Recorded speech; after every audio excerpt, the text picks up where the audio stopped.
حافظ اکثر به نمایندگی میفرستن نزدش که برای حتما بگو همون اسبا بگم بسیار جوان مرده بسیار مرده که اوزش برو محط آمده است همون اسبا یا هدیه کنه یا که مقصد که به یک مبلغی بفروشه هر قدر قیمتش کنه میخره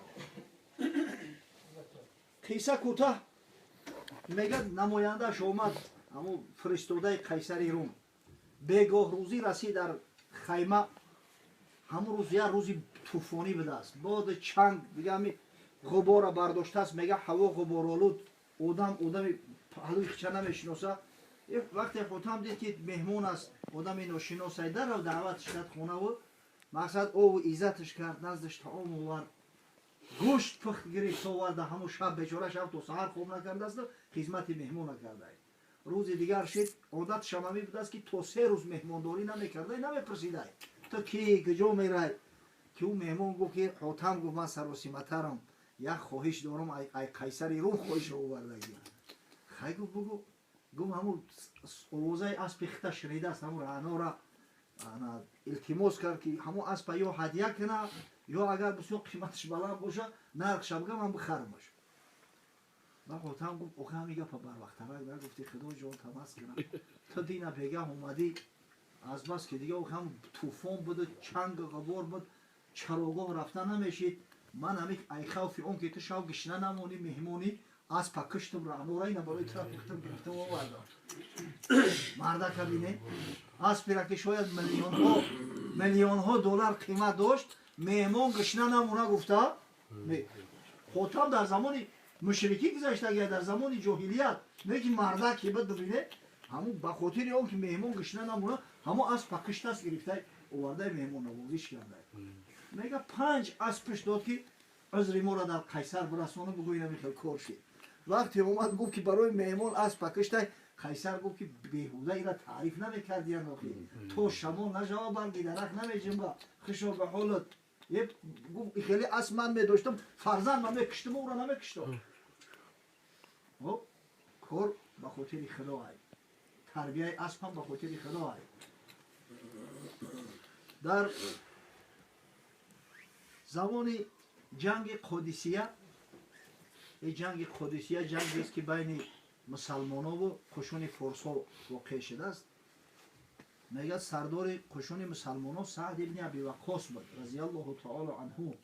صحابی پیامبر صلی الله علیه و سلم یکی از عشره مبشره یکی از همون 10 نفری هست که پیغمبر صلی الله علیه و سلم در وقت حیات بودنش بشارتی به جنت داد از حضرت سعد و این سعد حضرت علی میگه که این سعد 2 صفت داشت که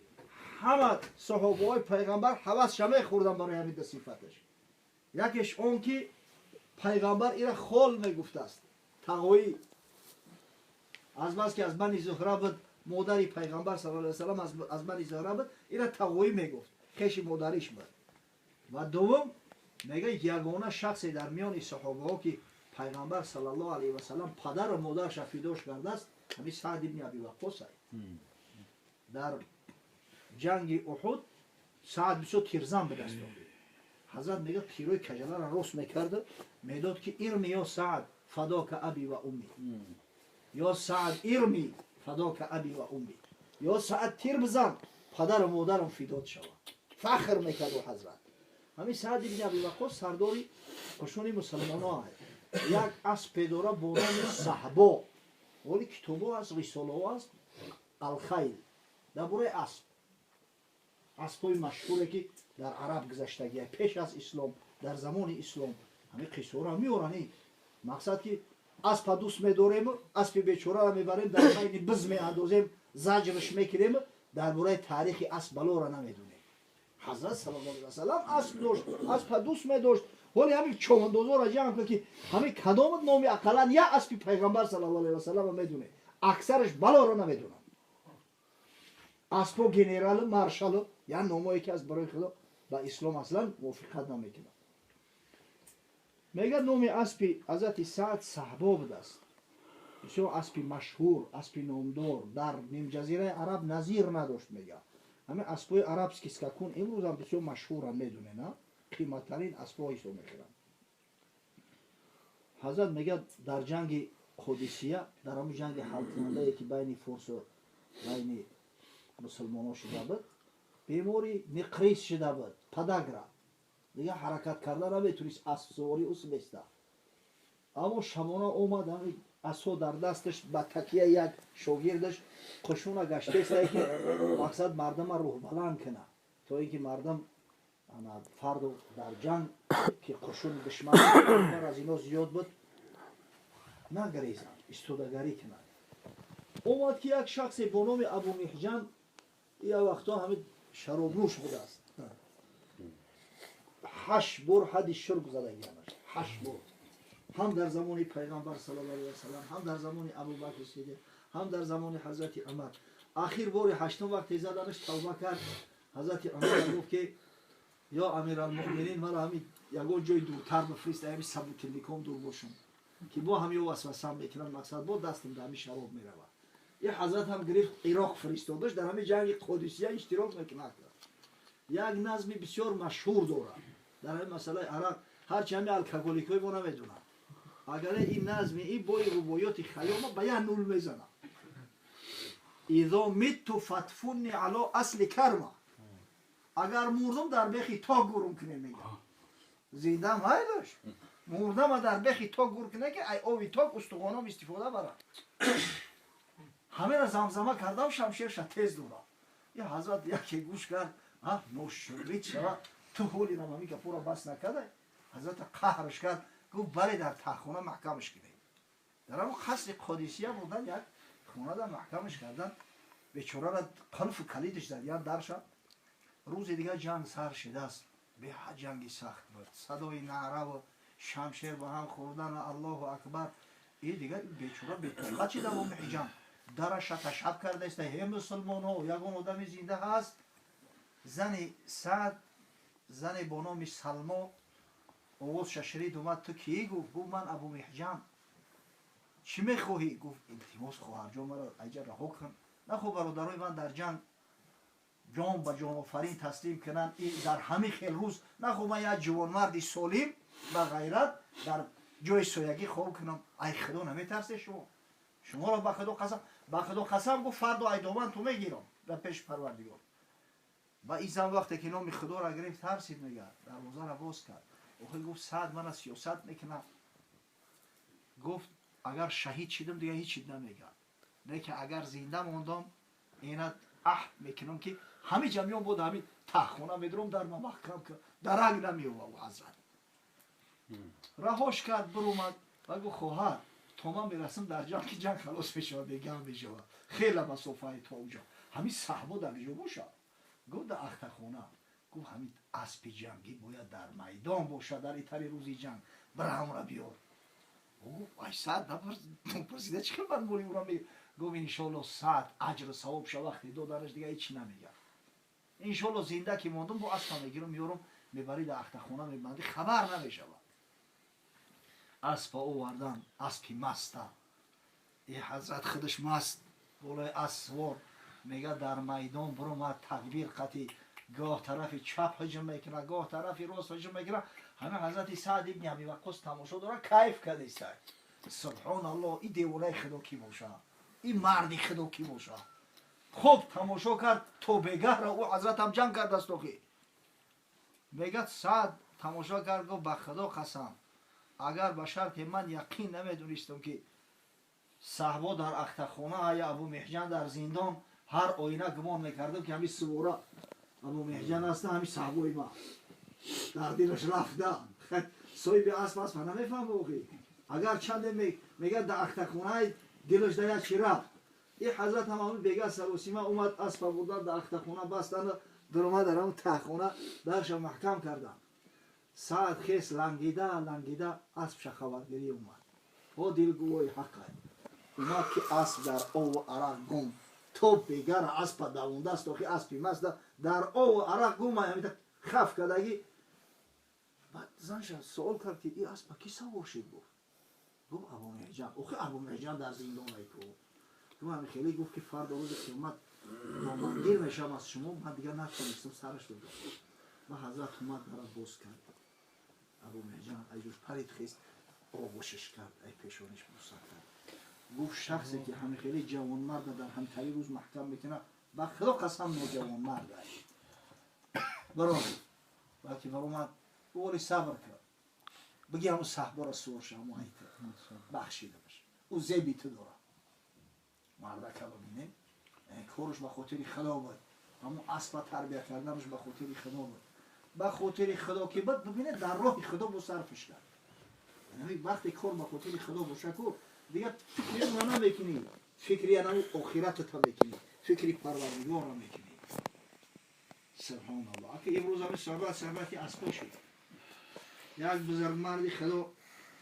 از صحابه پیغمبر صلی الله علیه و سلم زندگی کرده است با نام قیس این قصه ها همه قصه های تاریخی برادرایی و افسانه نیستند قیس ابن سعد ابن عباده فرزند سعد ابن عباده شهسوار عرب پهلوان عرب یکی از امیرهای حضرت علی ای را والی مصر تعیین کرده بود وقتی زین بسر قدرت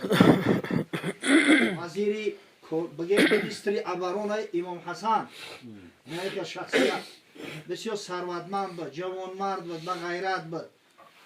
اسب سوار بود یک اسب پیداش با نام شهبا به حد اسب مقصد مشهور و معروف حضرت معاویه به هزار دینار خریدار شده بود این هزارش 1 میلیون می شود اگر در روی پیش عدد میلیون نبود 999,999 که میشید بعد یو به هزار میگفتن با میلیون دینار خریدارش بدم اسب نه فروخت همون اسب به حد دوست میداشت که هرگز همون اسب جدا نمیشید با همین قدر با همدیگر رفیق دوسته که میگه همین یک اشتک میکشید اسب در کجای باشه پیدا میشید نزدش میومد یعنی خیلی مقصد همون خوردی ای تویچگیش کلونش کرده از خودش در موسم حج همون اسب قطعی اومده است حضرت در موسم حج حاجی ها وقتی که طواف زیارت خلاص کردن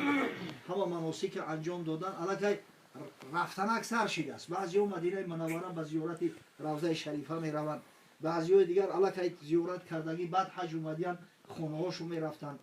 همین وقت بین حاجی ها بحث می شود که امروز در میان صحابگان پیامبر صلی الله علیه و سلم از همه جوانمردترین سخاوتمندترینش کی باشه بعضی ها گفتن عبدالله ابن جعفر جیانی حضرت علی هست پسر جعفر تیار حقیقتا جوان مرد است این و خدا قسم قصه‌ای را میخونی و کارایی را میخونی که آدم در تعجب میمونه که خدای تعالی آدم اینقدر دلی وسیع میداده است اینقدر جوان مرد میشید است بار همراه حسن و حسین رضی الله تعالی عنهما حج میرفتند با کاروان اگه اسبای مست داشتن خیلی شاهسوار آقی ای کاروان اندک دورتر غلطیدن گشنه و تشنه موندن یک خیمه ها دیدن اومدن پیش همون خیمه یک کمپیرک شتگی گفتن مادر سلامش دادن و گفتن یگان چیزی خوردنی نداری گفتن یک بچم هست اینمو همجا یک بزک بستگی بود است خیلی که ششیمو بگیری همون بزک همون کشی مقصد اویلای بسیار کمبغل قشاق بود است شوهرش بیچاره سرگین جمع میکردن سرگین میبرده است در مدینه علاوی میفروخته گفت همون بزک خیلی یک جو یک تد بکشه مقصد پذیر من پیشی دگیم بزک کشتن 3 جمعه زدن بخی یا بس چی میشه و پاگیزه خوردنش و گفتن مادر ما از سادات ما از مجله منوره اگر من چید اومدی یا سراغ میدی انشالله خرسندت میکنیم این کمپینی مهمان نواز هم یک دهه نپرسی که نام تو چیه حتی نامشونه نمیدونم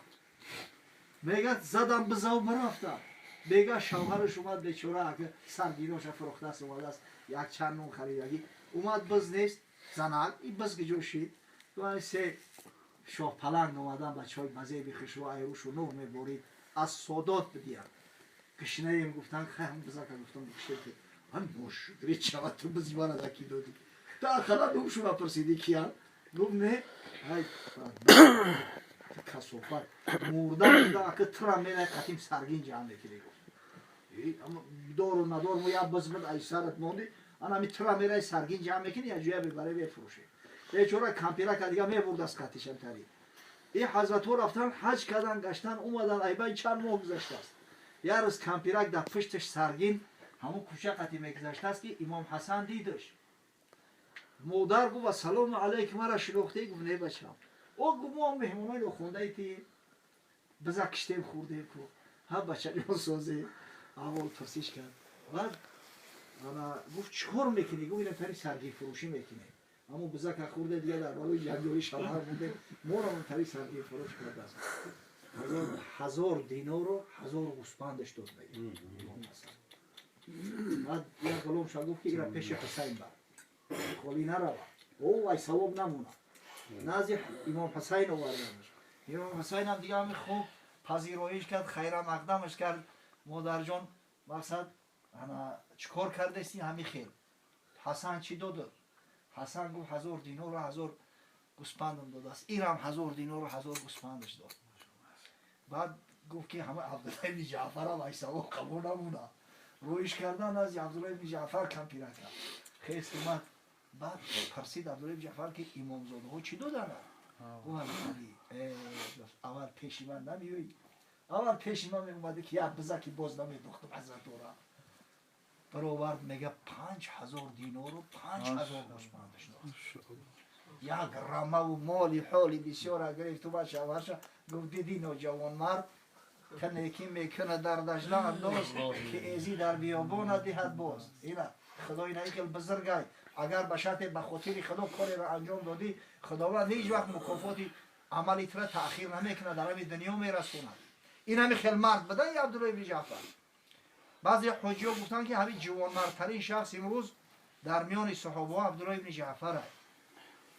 بعد آخه این تعصب در همه جا هست نه. مردم مدینه منوره انصاری ها گفتن نه گفتن قیس از عبدالله در جوان مردتر است. قیس ابن سعد.